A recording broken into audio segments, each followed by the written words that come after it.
اللي قدامكم في الصورة دي هي منطقة السفارة الأمريكية في كوبا. شوارعها هادية، بيوتها عادية، بس اللي حصل في 2016 حاجة ما يتخيلهاش أي عقل، حاجة حقيقي ما بتحصلش. صوت غريب دمر عقل 40 دبلوماسي، ولحد النهاردة مش عارفين مصدره. وعشان نعرف الحكاية هنركب آلة الزمن وترجع بينا ل 2016، وبالتحديد في هافانا، مدينة هادية جدا. والعلاقات بين أمريكا وكوبا كانت لسه بتبتدي بعد 50 سنة من العداوة. الدبلوماسيين الأمريكان والكنديين كانوا عايشين في بيوت جنب السفارة، بس في يوم بالليل يسمعوا حاجة غريبة، صوت زي رنين أو مكنة بتطحن حاجة. والغريب بقى هنا ان الصوت ده كان بيجي من اتجاه معين وبيقعد من 20 ثانية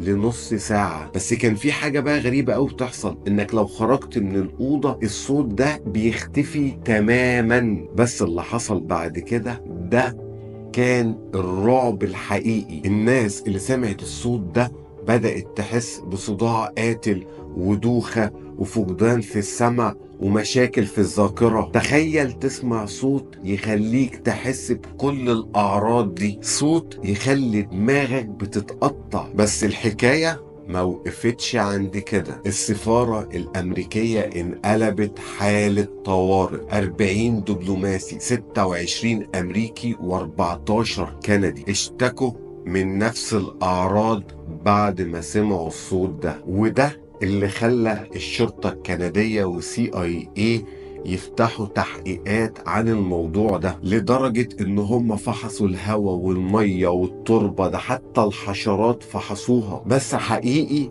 ملقوش اي دليل ولا اي اجابة عن ايه اللي بيحصل. ففي شوية علماء بدأوا يفحصوا الناس اللي سمعت الصوت ده، وهنا كانت المفاجأة لما اكتشفوا ان عندهم اصابات دماغية زي اللي بتحصل بالظبط في حوادث العربيات. تخيل كل ده من صوت سمعوه. وطبعا من كتر ما هم مش لاقيين اجابات للي بيحصل ده، بدأت ناس تقول ده سلاح سري، وناس تانية تقول لك ان كوبا او العصابات عايزة تخرب العلاقات بين امريكا وكوبا بعد ما بدأت ترجع تاني كويسة. وفي ناس تانية بقى خالص قالت ان ده مجرد تخيلات بسبب التوتر. بس تخيل معايا 40 واحد يتخيلوا نفس الصوت ويحصل لهم نفس الأعراض، حاجة يعني ما تخشش المخ أبدا. وتيجي سنة 2024 وCBC تعمل تقرير يصدم الكل، وهي إن وحدة مخابرات روسية اسمها 29155 هي اللي ورا الصوت ده، وإنهم استخدموا أسلحة صوتية بتستهدف الدبلوماسيين في كوبا. بس طبعا روسيا أنكرت الكلام ده كله، والCIA طلعت قالت ان معظم الحالات ممكن تكون امراض عادية. بس اللي يخوف حقيقي بقى ان في حالات تانية بدأت تظهر في اماكن تانية زي الصين والمانيا وروسيا والنمسا. يعني الصوت ما وقفش عند كوبا بس، وبعض الدبلوماسيين لحد النهاردة مش عارفين يشتغلوا، وفي اللي جالهم اعاقة دائمة. والغريب قوي بقى في الموضوع ان في ناس من اللي سمعوا الصوت ده قالوا ان الصوت كان بيفضل وراهم من أوضة لأوضة، كأن حد بيراقبهم بس مختفي تماما. يا ترى ده ايه؟ سلاح ولا تجربة غامضة ولا حاجة أكبر من خيالنا بكتير؟ مستني رأيكم في الكومنتات، وما تنسوش الشير واللايك.